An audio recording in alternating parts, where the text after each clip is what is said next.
What's up, everybody? Happy Easter Sunday. We are back for another episode, Saints and Sinners, Season 6, Episode 3. Listen, whoo, when I tell y'all, mm, Mr. Courtney Miller, Mr. Nigel Campbell, y'all do not miss. Let me tell you, y'all do not fucking miss every episode. And I tell y'all this all the time. It's not a lot of shows that I watch that I could say every episode is bomb. But this is one of those shows where I could say every fucking episode is bomb. Like, y'all don't just spill the motherfucking tea in these episodes. Y'all knock over the whole damn pot of coffee in these episodes. Cause that shit is crazy how y'all come up with this. That is wild. Like the stuff y'all come up with. Now I know I'm a creative ass person, but damn. The stuff y'all come up with is just woo. This episode had my heart just doing backflips, just jumping rope, all type of stuff. I'm like, listen, I was about to call my mom and say, come get me and take me to the emergency room because I ain't gonna make it. That's how crazy this episode was. This episode was wow, woo, a lot of bombshells in this one. But getting into it though, that Anna girl, Stacia, little twin sister, I don't trust her. I don't trust her. Mm-mm. I don't know. It's her facial expressions. Like some of her facial expressions, then these phone calls that she keep getting that she claims is from work and stuff. I gotta go cover a shift. I, I don't trust her. I don't trust her at all. Mm-mm. Then she all looking around the house and stuff because Kendrick had caught her because she was about to go into a room and he was like, "Nah, don't go in there. That's storage or whatever." Like she just got this mystique about her. Like, what is you up to? Like, what you want? Like, she just make these faces like she really like up to something. I don't know. I could be reading her wrong, but I gotta know more about this girl because right now I don't trust her. You know, when new people come on the show or whatever, a new character, I don't trust them. I never do. Mm-mm. Nope. And if I do start to like you, I still in the back of my mind think you up to something until I know more about you. And I don't know this girl from a can of paint. So hopefully Kendrick keeps his eyes open on this girl, but I'm pretty sure he probably won't because all he sees is Stacia at this moment. But he really need to keep his eyes open on this chick because I don't trust her at all. Rex, of course, was shocked as hell when he saw her, as anybody would be. You know, Tam was shocked as well. Um, because Kendrick wants to start this foundation, which I think is dope. You know, he wants to continue to honor Stacia and stuff, and he wants to start a foundation. And of course, he wants Tam and Upsurge to help him out with it. And he even wanted him and Anna to run the foundation together. I'm like, sir, you are jumping the gun a little bit. You know what I mean? Why don't you vet this girl and find out what she all about first? Like, you want her to co-run a charity, foundation with you? I don't know about that one. Um, Even Anna was a little resistant at first, like I don't know nothing about running nothing about running no foundation and stuff. I'm like, yeah, he kind of, just put her on front street like that. I'm like, exactly. Like she don't know nothing about this. Well, technically neither does Kendrick. But I'm like, I guess you'll learn. But I'm sure soon enough we'll find out what her motivations are because I really want to know like she on the up and up or not. So when Kendrick took her home, the door was like ajar. It was cracked open. And Kendrick being his daddy's son, because let me tell you something, Kendrick is Rex's son. He always strapped up. That man always got the gun on him, and I love it. He pulled that gun out with no hesitation. I even like the color of the gun too. That shit was nice. And her apartment was all ransacked and stuff like that. I don't. I'm like, now who would ransack your apartment? Like, who did this? I don't trust her because number one, she works in Ray Ray's club in Athens. So who's to say Ray Ray didn't do his homework about Stacia and stuff like that, and he knew? You know what I'm saying? Like I wouldn't be surprised if Ray Ray knew who Stacia was, or he somehow used it to his advantage. Like who knows what Ray Ray into at this point? Because that man probably got his hands in a lot of different cookie jars, and we just don't know all of them yet. But I wouldn't be surprised if he knew Anna had a connection to Stacia or Cypress for that matter. I wouldn't be surprised because it's way too coincidental. Kendrick from Cyprus who lives in Cyprus comes looking for her in Athens. She looks just like his dead fiance, and she's stripping in Ray Ray's club, and Ray Ray got beef with Rex. It's too coincidental to me. Um, because even when she mentioned the club to Rex and stuff, Rex was like, "Yeah, I know the club." He was like, "I know I know where it is." He said, "I ain't never been there, but I know." I said, "Of course." But I want to know who ransacked her apartment like that though. Like who coming after her now? You know what I'm saying? Was it staged for Kendrick's benefit or like I don't know. Hopefully, I know we gonna find out soon, but I'm anxious to know like what is the deal with this girl? Like what's her story? Tam looked surprised when she seen her and stuff like that, but Tam also had this look on her face of it kind of to me looked like suspicion a little bit, like she didn't know what to make of the girl. You know what I mean? So I don't know. I'm just overly suspicious of new people sometimes. Um. So anyway, moving on from that. Speaking of Tam, Tam was acting like such an ass with Josie tonight. I could not stand it. And you know, I love how Josie went to her and just read her like a damn book. You know what I mean? Like it's clear Tam is still in love with with Miles. She's still in love with Miles. That's clear, clear as day. Like before, she couldn't stand Miles. She didn't want nothing to do with him. She wanted a divorce. She didn't believe him. She wanted to throw him to the wolves last season when he was up in prison and stuff. She didn't believe him at all. So it's like now all of a sudden you want to make all these decisions for him, but before you wouldn't have had spat on that man if he was on fire. Now all of a sudden you care about his medical costs and decisions and all that stuff. I'm glad Josie spoke up for herself on that because that's exactly what it was. Like she was, using her newfound wealth and her power to her advantage. That's exactly what Tam was doing. Um, like she's making all these moves to basically bar Josie from seeing Miles. Like she limited the guests, the visitors to his room. She filed some type of paperwork with the court to get guardianship over him or whatever, power of attorney and all that stuff over him. So now it's pretty much she got all the power now. So they're moving to Florida in a week, whether Josie likes it or not. There's really not much she can do about it, if anything, because she tried to hand Tim a check or whatever, and Tam was like, well, you could keep your check, because apparently Tam did a little background check on her and her finances a little bit. And she found out basically Josie is in debt. She's practically broke. She's leveraged to her eyeballs, like with her bar, her house, she's mortgaged up. You know what I mean? Like doing all of this just to try to pay Miles's medical bills. And my whole thing was, I had to think about it.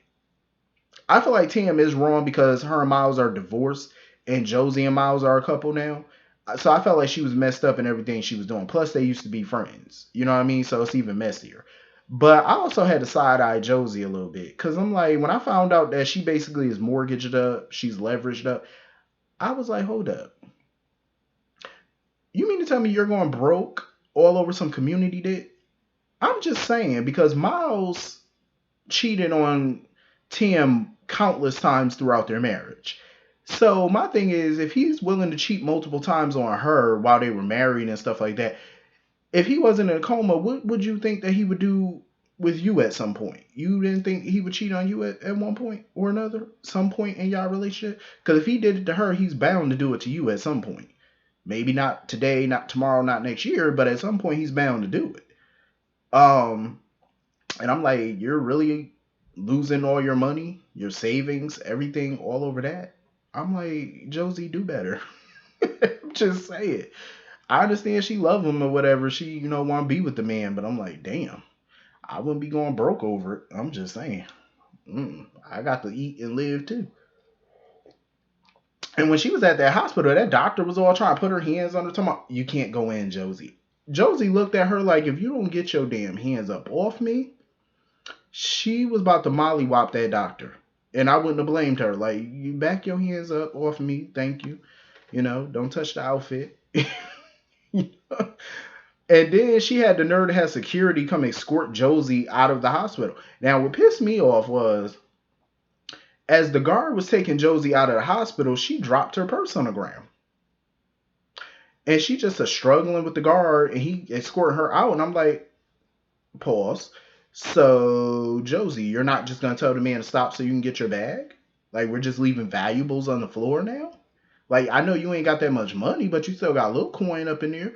Like, we don't leave stuff like that on the floor. What if one of them little psych patients pick that shit up or something and they just start assuming your life and, picking apart your credit cards? Then again, them shits might be declined because you are in debt. So I guess you ain't got too much to worry about. But still, get that knockoff up off the floor. I'm just saying, get that off the floor. Get it up. We don't leave valuables on the ground for anybody to just come pick up. Absolutely not. But yeah, I feel like this Tam Josie situation is far from over, honestly. So moving on from that, Jabari done headed to the station or whatever because Levi is out of town and whatnot. So that little anchor woman or whatever, she giving Jabari all this attitude. What are you doing here and all this stuff? He was like, I'm a fucking part owner. I got a right to be here. I'm an owner. She tried to correct him, talking about, oh, you're a part owner. And once Levi come back, we're going to have to correct that. I'm like, you got a lot of mouth for somebody who's an employee. I wouldn't have my damn employees talking back to me like that. Like, absolutely not. I don't give a damn what you think about me, but you still technically work for me. So, yeah, you would be fired because you ain't about to be talking to me in front of my other staff like this. Because she basically accusing him of kidnapping Paige or whatever, being behind her disappearance. I mean, not Paige. Angela. And, he keep denying it. But, of course, she ain't believing him and whatnot. I'm like, no, she not going to believe you. That's just how they are because they feel like, well, the evidence suggests, even though it's circumstantial evidence, because in court, that would be considered circumstantial. I mean, granted, it doesn't look good for Jabari because you were messing around with the girl. She ended up allegedly pregnant with your child, allegedly. Then she gives evidence to the police that incriminates you into shooting your mother, and now she goes missing. So, of course, in the eyes of the public opinion, it doesn't look good. So I get it. But yeah, she got the game twisted. How you gonna sit here and tell him that he need to leave? Yeah, she wouldn't have been talking to me like that. Like, baby girl, you got the game twisted. You work for me. It ain't the other way around. You ain't about to tell me to leave my building. And then gonna try to have one of the staff come and try to remove him. He said, if you don't get your ass off me, I'll fire you right now. I know that's right, because them staff members got it twisted up in here. Like, sir, get your hand off me. So Jabari ended up going to the police station or whatever. And that little goofy cop sitting there with the afro that was talking to Christy in the episode, his little gossiping ass. Like, he is a gossipy somebody. Like, sitting there, don't I know you? No, you don't know me. Like, that's how I would have been with him. No, you don't know me. Now do your damn job. Like, he is a gossipy little fuck. He's sitting there, didn't we have you in lockup or whatever for killing Gloria Stewart? And wasn't she your mother? He was like, that was allegations. He said, no, it was more than allegations because we had evidence and it mysteriously disappeared. And the person who gave us the evidence is the girl that you're asking about. Because he went there to ask about Angela or whatever, if they got any updates. The officer was just giving up all this tea, being gossipy as hell. I'm like, sir, you were hired to protect and to serve. Gossiping is not in your job description, bruh. Like, you sitting here spilling all this tea. Like, be quiet. It's just gossiping, just messy. So Jabari wanted the police record or whatever for his father, or his father police records or whatever from back in the day. So he looking at him trying to make sense of it all. So of course he takes it to Rex because Rex was the closest to his father. So he gives the report to Rex, and Rex didn't even look at it. Rex just said, tore it right on up. I'm like, Rex tore it up because obviously he knows what's in the damn file. I don't know why Jabari acting so slow. Like, Rex keeps telling him, let this go, let this go, let this go. Drop it. You know what I'm saying? Now he tearing up the damn record in front of your face. When is Jabari gonna realize, like, obviously Rex has something to hide? Because why he keep trying to push you to let this go? He's not telling you what happened. And they were as thick as thieves back in the day. Rex and Jabari father were like brothers. So why is he not trying to tell you anything about what happened back then or anything, anything relating to that? Open up your eyes and see that obviously the man is fronting and he knows something or he has something to do with your pop's death. And the guard even told Jabari, the cop even told Jabari, like, oh, the old man that Jabari is about to knock into heaven when he called his father a punk. So now the old man allegedly hung himself, which we all know he did. That was murder. I'm like, dude, put two and two together. Like, come on, bro. Jabari can't be this slow because Rex keeps trying to tell him, like, leave this alone. I'm like, he's telling you all this for a damn reason, bro. So he need to, get his head in gear and realize, like, Rex, you need to look into him and your daddy past. You know what I mean? Like, you need to be a little bit more discreet about the questions you ask people and be a little bit more covert. And he'll find the answers because it seems like it's boiling, like it's coming to the surface. You know what I'm saying? Sooner or later, Jabari gonna find out what Rex did to his father, and hopefully we all find out why. Because I'm curious too, like what happened. Like Kendrick even knew that Rex killed Jabari's father, so why did he do it? Is the question. Because that's what I want to know. So anyway, moving on from that. I love how Rex and Ella, like 1 minute they could be going after each other, and then the next, when the chips are down, they got each other back. Like that's some toxic shit, but I love it. It's very toxic, but I love it though. Um, you know, they can come after. They got that type of relationship where they can come after each other, but God forbid if anybody come after them, oh, they gonna have each other back. That's just what they gonna do. And I knew Ella wasn't going to sit back and allow Leona to handle Ray Ray. I knew she wasn't going to do it. I knew Ella was going to try to intervene or whatever because there's no way she's going to just sit back and let Leona handle it because she feel like, well, look at how far you handled it so far. Like, everything is just going to hell in a handbasket. I'm like, well, that wasn't all Leona for. I mean, some people just got stupid. So, I don't know if I trust Leona with this whole I'm dying shit because even Rex, when Ella told Rex about it, Rex was like, ain't nothing gonna kill her old ass. I agree. I said that's a little too good to be true. Like, come on now. So now you got this little rare disease. You need a transplant. You need a doctor who could work up something so that way it doesn't reject the transplant, so your body doesn't reject it. I'm like, yeah, I don't know. Part of me feel like it could be true, or part of me feel like she probably manipulating and lying. But Christy is hell bent on protecting her because Christy was like, listen, she ain't about to die on my watch. I mean, Christy find herself in shenanigans every single season. She find herself wrapped up in some new crazy scheme. Um, she went to go see Dr. Ross. And Christy was looking fly, as always. She came up in there dressed like she about to do a little Mary J. Blige performance or something. All she needed was the knee-high boots. But she would have killed it. Like she about to just doom, doom, doom, doom. That's how Christy was looking. I was like, okay, you look fly. So she all up in there showing her little legs and stuff like that. Giving Dr. Ross a little leg and then taking it right back, giving him a little thigh and taking it right back. I said, all right, Christy. She trying to, put that whip appeal on him. Trying to show him, like, listen, she trying to show him, like, I'm going to use what I got to get what I want. And he was falling for it because you could see him, like, he was all, like, the way he moved his hand out, like, he wanted to just touch her thighs and stuff. I said, he was jonesing for her. And he ended up giving her some information. He was like, if you go to my house and you find this book on my bookshelf, that'll lead you, to what you need. So she went to his house, trying to be on Nancy Drew and shit. Up in there, looking around, searching the floor, see lines on the floor. Like she was on some CSI type shit. I said, okay, I see you. So she ended up pulling the book back. And of course, it's like one of them little trick books where the bookcase opens. So she was pulling stuff back. She found all his, I guess, medical research and stuff, and she was trying to duplicate it.